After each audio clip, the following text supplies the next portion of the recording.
All right, so diving into the world of millionaires today, huh? Yeah. Want to know what makes them tick? Of course. Always. Well, we cracked open Secrets of the Millionaire Mind just for you guys. And Oh, yeah. let me tell you, it's like a roadmap Okay. to rewiring your brain Mm-hmm. for financial success. Interesting. It really challenges this whole idea that Yeah. wealth is just like about hard work Right. or luck. Yeah. It's more about cultivating the right mindset. It's fascinating how this book really digs into those like deep-seated beliefs we have Yeah. about money. Yeah. Those like roots that shape our financial fruits. Exactly. Yeah.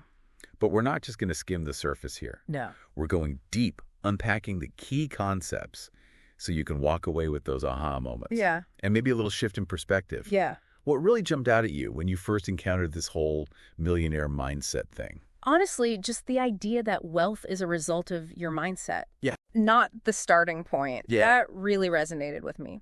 Interesting. It's like building a house. Yeah, You need a solid foundation before you can even think about the fancy stuff. that makes sense. Right. So how does the book say we actually build that foundation? It all starts with understanding what they call the millionaire mindset process. Okay. This is this idea that our past programming, Right. from childhood experiences to Yeah. societal messages even, Mhm. really shape our thoughts about money. Okay. So we've got this programming running in the background, but how does that actually, affect our finances? Well, these thoughts lead to feelings. Okay. Like feeling scared of risk or feeling unworthy of wealth, Yeah. things like that. Right. And those feelings then drive our actions, or in some cases, our inaction. Uh-huh. And ultimately, all of that then leads to the results that we see in our bank accounts. So it's almost like we're running outdated software. That's holding us back. How do we hit the update button on our mindset? They call it debugging your programming. Okay. First, you have to become aware of those limiting beliefs. Okay. For example, if you grew up hearing money doesn't grow on trees, Right. Classic. you might unconsciously shy away from opportunities that could bring you wealth. So it's about recognizing those ingrained messages and questioning whether they're actually true. Exactly. Okay. And then it's about consciously replacing them with thoughts that support wealth creation. Okay. So instead of money doesn't grow on trees, maybe it's money flows to those who create value and solve problems. So we're talking about rewiring those neural pathways. Yeah. Shifting our entire perspective. Yeah. That's pretty powerful stuff. It is. Yeah. And then they get even more specific Wait, with what they call wealth files. Wealth files. Okay. These are 17 ways that rich people think and act differently Okay. from those who struggle financially. Give me an example. How about one that really resonates with you? Well, one that really stuck with me is the idea that rich people are bigger than their problems. Okay. They don't let setbacks derail them. Yeah. They see obstacles as temporary and focus on finding solutions. So it's not that they don't face challenges, it's how they respond to them. Exactly. They don't dwell on the problem. They shift their energy Right. to finding a way over, around, or even through it. Think of that Olympic skier Okay. that the book mentions. Mhm. He was dead last in his group, Wow. but he kept at it, honed his skills, Yeah. and eventually became a champion. Wow, that's a great example. It's about having that unwavering belief Yeah. in your ability to succeed. So it's about mindset, but it's also about taking action. Absolutely. Even when things get tough. The book emphasizes that rich people act even when they're afraid. Right. They know that real growth happens outside of that comfort zone. And that brings us to another kind of fascinating concept from the book. Yeah. Being a good receiver. Ooh, interesting. I have to admit, that one intrigued me. What exactly does it mean to be a good receiver when it comes to wealth? It's about being open to abundance Okay. in all areas of your life, Mm-hmm. not just financially. Right. Like, are you open to receiving compliments, opportunities, help from others? Yeah. Or are you blocking those things because of some subconscious belief that you're not worthy or deserving? I think a lot of people might be surprised to hear that their ability to receive Yeah, right. could be impacting their financial success. That's a big one. So how does this receiver concept play out in real life? Well, imagine you're constantly deflecting compliments or What if- downplaying your accomplishments. Right. That could be a sign that you're not fully open to receiving good things. Mhm. Or maybe you struggle to ask for help, Mhm. even when you really need it. All of these subtle behaviors could be stemming from a deeper belief that you're not worthy of abundance.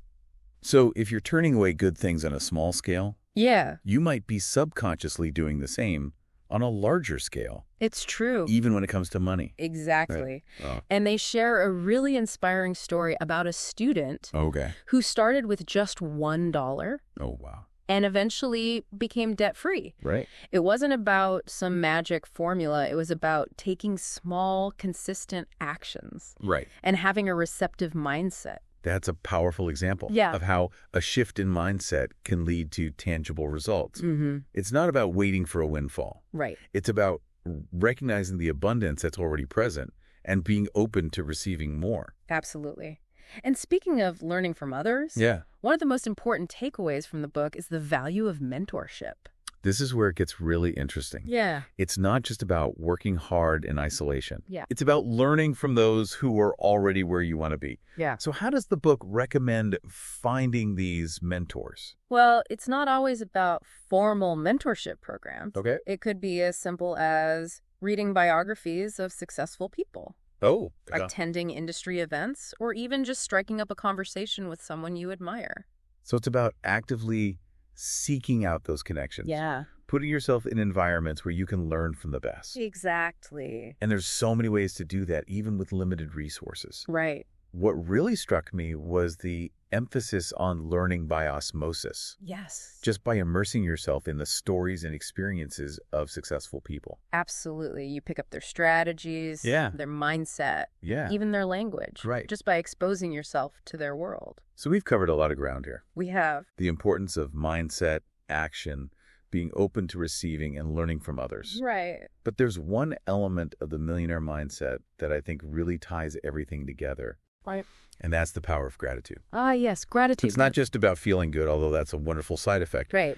Gratitude is actually a powerful tool It is. for attracting more abundance into your life. Mm-hmm. So how does gratitude fit into this whole equation of building wealth and success? When you cultivate an attitude of gratitude, you shift your focus Okay. from what you lack Uh-huh. to what you already have. Right. It's about appreciating the present moment Yeah. and recognizing the abundance that already surrounds you, even amidst challenges. It's about training your mind to see the glass half full, Yeah, which in turn attracts even more to be grateful for. exactly. Yeah. And the book suggests practicing gratitude daily. Okay. Write down things you're grateful for, Hmm. express appreciation to others, Right. take time to savor the good moments in your life.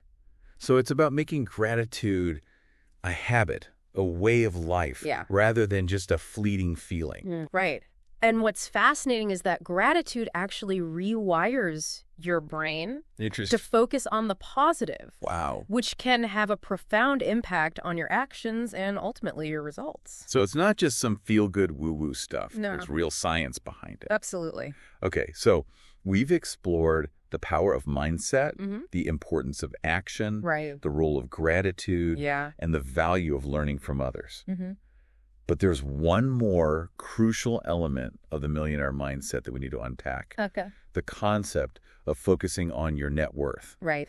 not just your working income. This is where things get really interesting. Yeah. This is where we shift from like the internal game of mindset Right. to the external game Right. of building wealth. Yeah. The book argues that rich people tend to focus on growing their net worth, Okay. while those who struggle financially often get caught up in that like paycheck to paycheck cycle, just looking at the working income. So it's not just about how much you earn. Right. It's about what you own Exactly. and how those assets are working for you. Yes. What kind of assets are we talking about here? Think real estate, Okay. businesses, Wow. investments, Right. things that generate income even when you're not actively working. Okay. It's about creating a system that works for you Right. rather than trading your time for money. That's a really important distinction. Yeah. It's about building a foundation that continues to grow even if you step away from the day-to-day grind. Mm-hmm. Can you give me an example of how someone might start building assets, Sure. even if they don't have like a lot of money to invest right now? Absolutely. Okay. Let's say someone is passionate about cooking. Okay. Yeah. They could start small, like by offering cooking classes online Hmm? or creating a food blog Yeah. that generates income through advertising. Okay. Or maybe they have a knack for photography Yeah. and start selling prints online or offering photography services to local businesses. Right. The key is to leverage your skills and passions Mm-hmm. to create something that has the potential to grow beyond just trading hours for dollars. So it's about thinking creatively, Yeah. spotting opportunities, Yeah, and not being afraid to start small. exactly. I love that. Yeah. But even if you're generating income Oh, right. and building assets, the book also emphasizes the importance of managing money well, Yes. no matter how much you have. Absolutely. Financial literacy Right. is crucial for building wealth. Okay. It's not just about making money. It's about keeping it Right. and making it grow. Yeah. The book encourages creating a budget, Okay. tracking your spending, Right. making conscious choices about where your money goes. Mm-hmm. It's about understanding the difference between, wants and needs Right. and prioritizing long-term financial goals Yeah. over instant gratification. It's like having a financial GPS. You need to know where you are, where you want to go, and Right. how you're going to get there. Exactly. Speaking of knowing where you want to go, something that really resonated with me was this idea that financial success Yeah. is often more about psychology Mm-hmm. than it is about technical skills. It's true. You can have all the knowledge in the world, Right. but if your mindset isn't aligned with wealth, Yeah. you might self-sabotage. That's so true. Yeah. That internal game Yeah. is essential. Right. It's about overcoming those limiting beliefs, Right. embracing abundance, Mm-hmm. and developing the confidence to take action. Yeah. Remember that wealth file we discussed earlier? The Yeah. one about rich people being bigger than their problems? Uh-huh. That applies here too. Okay. You're going to encounter obstacles Yeah. on your journey to financial success. It's Yeah. inevitable. Yeah. But it's how you respond to those challenges that will ultimately determine your success.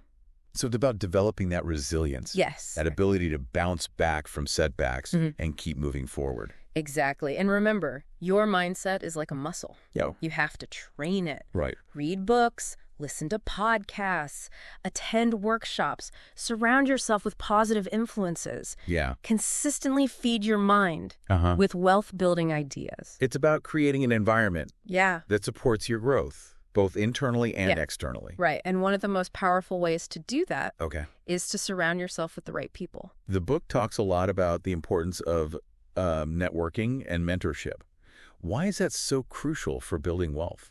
Well, rich people understand the power of relationships. Okay. They seek out connections Wow. that challenge them, Oh, I know. inspire them, Uh-huh. and provide valuable insights. Right. They recognize that they don't have all the answers and that learning from others can accelerate their growth. I've heard that saying, you're the average of the 5 people you spend the most time with. It's true. It really highlights the importance of choosing your circle wisely. Precisely. And it's not about using people Right. or being opportunistic. Yeah. It's about finding your tribe. Right. Those individuals who elevate your thinking and Mhm. support your growth. Yeah. Attend industry events. Okay. Join mastermind groups. Right. Connect with mentors. You never know where those connections might lead. So it's about being proactive, Yeah. putting yourself out there, Mm-hmm. and nurturing those relationships. Absolutely. And sometimes it's not about formal mentorship programs. It's about learning by osmosis, Yeah. just by observing and interacting with successful people. Absolutely. You can learn so much Yeah. just by paying attention to how they think, Yeah. how they make decisions, how they interact with others. It's like having a front row seat to their success playbook. Exactly. Okay, so we've talked about mindset, action, managing money, learning from others, the power of gratitude. Right. Is there anything else you think is crucial for cultivating that millionaire mindset?